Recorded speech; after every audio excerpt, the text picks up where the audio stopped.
Kesho asubuhi saa 3 tutaenda hospital la jeshi Kurasini, alafu tunamuwaisha nguo ya traditional ya China. Then tunaanzia kuleta mabibo kiwandani kwake anzia saa 7. Nafika kwa saa 8 tumeshafika hapa. Mafamilia, marafiki, wafanya biashara naye, majirani, watu nimfahamu, watu anataka kumuaga hapa. Karibuni sana. Tunaanzia kesho saa 8 mchana fika jioni. Kwa Jumapili tunaanzia saa 2 asubuhi tunafika saa 7. Na labda shughuli ya kuchoma mtaichoma vipi na vipi? Samani.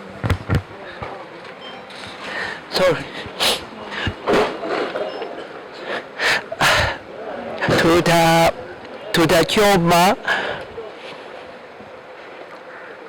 Tutachoma hapa makumbusho. Kesho saa 7 tunaanza kuenda makumbusho.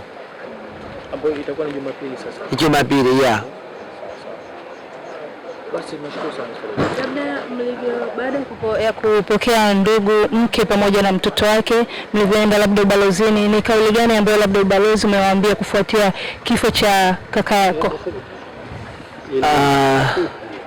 Leo tumeenda ubalozi huko, kupata barua ya ruhusa ya kuchoma kwanza. Na labda hawajawaambia chochote baada ya tukio hili, kwa sababu tunajua ni tukio ambalo ni police case, ni murder case. Kwa hiyo lazima kutakuwa kuna taratibu labda ambazo jeshi la polisi zimefikia. Labda wao kama ubalozi, ni kauli gani ambayo wamewapa nyie kama familia kuhusiana na tukio hili? Yani ubalozi pia ana mazungumzo na polisi mkuu huko kwa ajili kufuatilia kesi na kuendeleaje vipi, na wape mpole kwa familia. Baadaye kupokea shemeji yangu na mtoto, yani wana mchungu kabisa. Ni kweli nimeshinda kucontrol kwa watu wenye ya kukubali kwamba baba yake amekufa kwa kesi kama hivyo.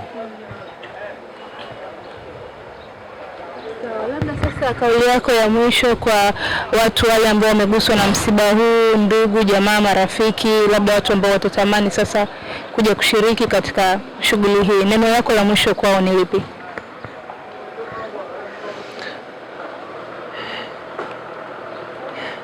Kama nanipe nafasi nyingine, mimi sitaki kuwa na ndugu yake kabisa, sitaki kwa sababu yani muda zote atakuwa kaa nyumbani kwangu hapa na chungu kabisa, na chungu. So labda kwa kumalizia, ombi lako ni lipi sasa kwa serikali baada ya tukio hili la kikatili ambalo limetokea kwa kaka yako? Ombi lako ni lipi sasa, ili sasa tuweze haki labda ya ndugu yako iweze kupatikana, waliohusika waweze kuchukuliwa hatua? Kauli yako ni ipi kwa jeshi la polisi, serikali na mamlaka kwa ujumla? Yani mimi naomba serikali yani jitahidi kulinda yani mwekezaji wanapata haki zao, yani usalama ya maisha, ya samani bidhaa yani wote.